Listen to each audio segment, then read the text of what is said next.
मान्सूनचे आगमन होताच बळीराजाची भात पेरण्याची लगबग सुरू होते. पूर्वी बैलजोडीने नांगरणी करून बियाण्याची पेरणी केली जायची. त्याची जागा आता ट्रेलरने घेतली आहे. पेरणी झाल्यानंतर अतिपाऊस झाल्याने रोपवाटिकेवर परिणाम होऊन लावणीसाठी रोपे कमी पडू शकतात. अशावेळी साध्या सोप्या पद्धतीने घराच्या पडवीत, अंगणात, अगदी घराच्या टेरेसवरही आपण भात रोपवाटिका करू शकतो. तिला मॅट रोपवाटिका असे म्हणतात. एका स्क्वेअर मीटरमध्ये केलेली रोपवाटिकेतील रोपे 1 गुंठा क्षेत्रासाठी पुरेशी होतात. नमस्कार. मी धनंजय गौड. आम्ही शेतकरी समृद्ध कोकण या यूट्यूब चॅनलमध्ये आपल्या सगळ्यांचं स्वागत आहे. आपण आज मॅट रोपवाटिका म्हणजे चटई रोपवाटिका कशी करावी या संदर्भात माहिती घेणार आहोत. आमच्या इथे आज आपले सुदर्शन नाईक आणि गोपाळ चव्हाण हे आपल्यासोबत आहेत.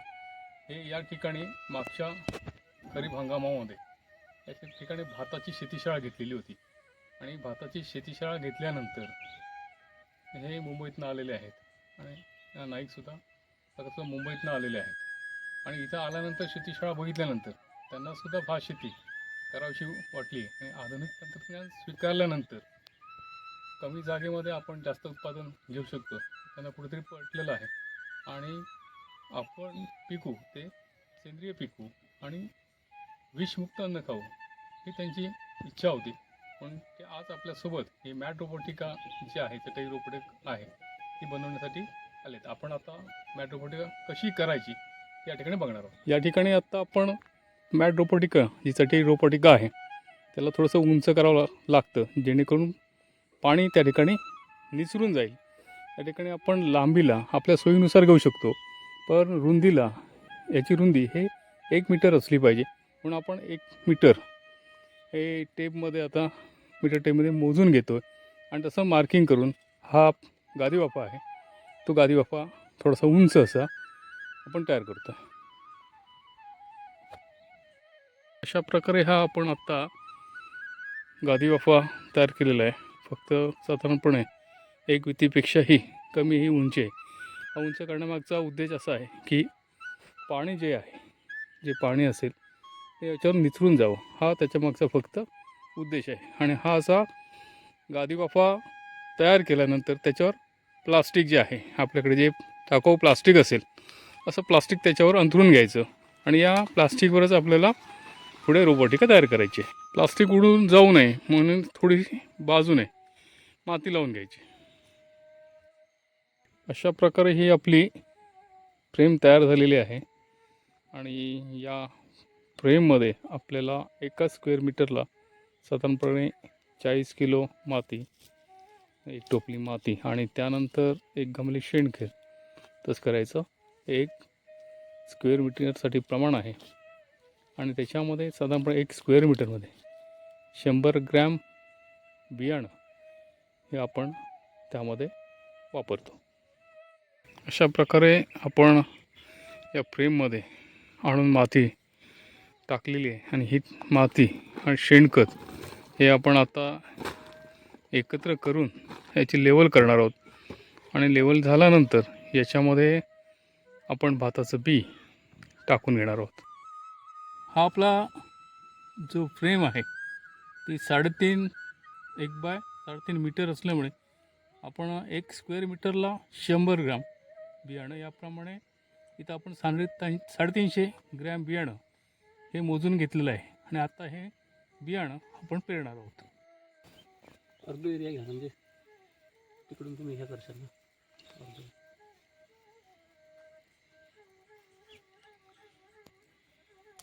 हे बियाणं असं पातळ बेडवर पेरलं जातं. हे सगळं आता बियाणं आपल्याला दिसतंय ते या बेडवर पेरतायत.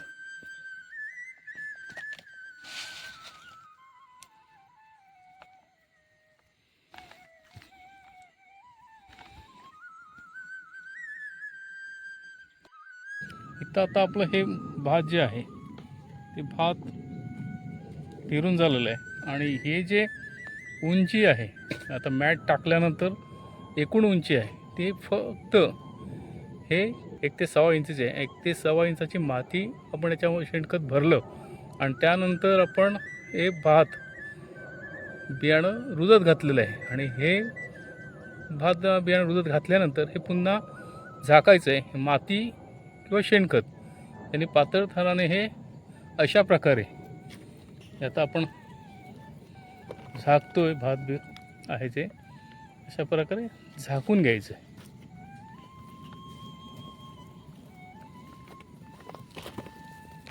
अशा आपल्याला भात दिसत होतं आणि आता हे शेणखत माती मिश्रणाने भात आपण झाकून घेतो. प्रकारे आता आपण हे भात जे आहे भात शेणखत माती मिश्रणाने पूर्ण झाकून घेतलेलं आहे आणि हे बियाणं जे असतं ते काही वेळा थोडंसं बियाणं उघडं राहतं आणि चिमण्या किंवा पाखरं शेकर असं म्हणतात त्याला, लहान पक्षी असतं आणि ते बियाणं पूर्ण उचलतात किंवा रोपं जरी मोठी झाली साधारण त्याला खाली बियाणं बी चिकटलेलं असतं. अशावेळी ते बी उचलतं.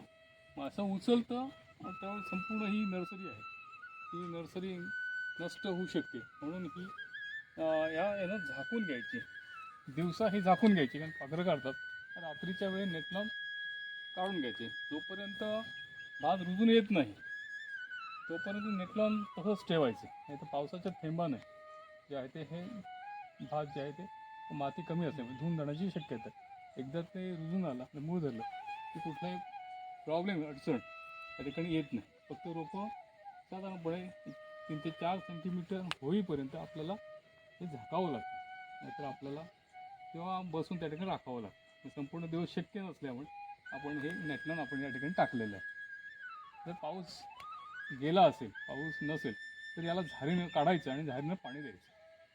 तिसऱ्या दिवशी तुम्हाला अंकुर येण्यास सुरुवात होते. अशा प्रकारे आपले मुंबईकर शेतकऱ्यांनी या ठिकाणी मॅट रोपवाटिकेपासून आपल्या भात शेतीला सुरुवात केलेली आहे आणि हे 100 ग्रॅम जे 1 स्क्वेअर मीटरला बियाणं आपण पेरलेलं आहे ते जे बियाणं आहे ते एका गुंठ्या क्षेत्रासाठी पुरेसं होणार आहे. म्हणजे आपल्याकडे 10 गुंठे शेती जर असेल तर 1 मीटर रुंद आणि 10 मीटर लांब असा जर गादी वाफा करून आपण त्यात जर बियाणं 1 किलो पेरलं तर आपल्याला 10 गुंठेसाठी या पद्धतीने पुरेसं होतं. तो तरवा काढायला 1 किलोचा तरवा जवळजवळ 2 दिवस 2 महिन्याला लागतात.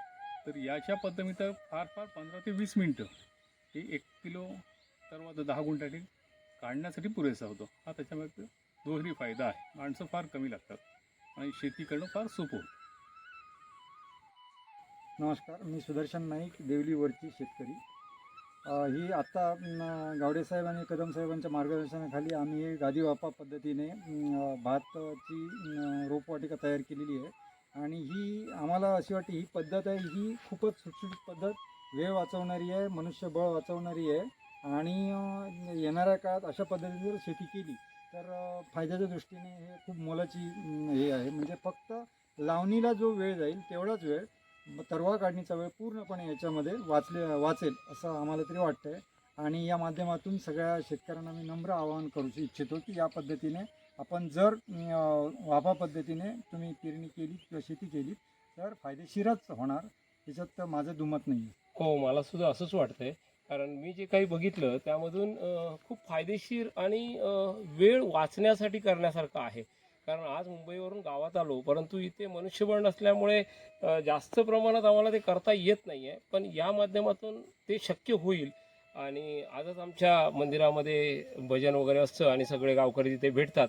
तर सर्वांना सांगून या प्रकारची शेती आणि या प्रकारचं हे जे काही आज आम्हाला गावडेसरांनी मार्गदर्शन केलं ते त्यांच्यापर्यंत पोचवायचा आम्ही प्रामाणिकपणे प्रयत्न करणार आहे. त्यामुळे बघूया कसं काय होता त्या सणाला आणि सगळ्यांका एकत्र घेऊन सगळ्यांका सांगान आणि सगळ्यांबरोबर हे असाच करूचा हा मला धन्यवाद. धन्यवाद. महाराष्ट्र शासन कृषी विभाग तालुका कृषी अधिकारी कार्यालय मालवण यांच्या मार्गदर्शनाखाली मालवण तालुक्यात केलेल्या या भात रोपवाटिका ही कातळावर केलेली रोपवाटिका, टेरेसवर केलेली रोपवाटिका, पेपर ट्रेमध्ये केलेली रोपवाटिका, घराच्या पडवीत बाकड्यावर केलेली रोपवाटिका, अशा प्रकारे ही रोपे सहज उचलता येतात.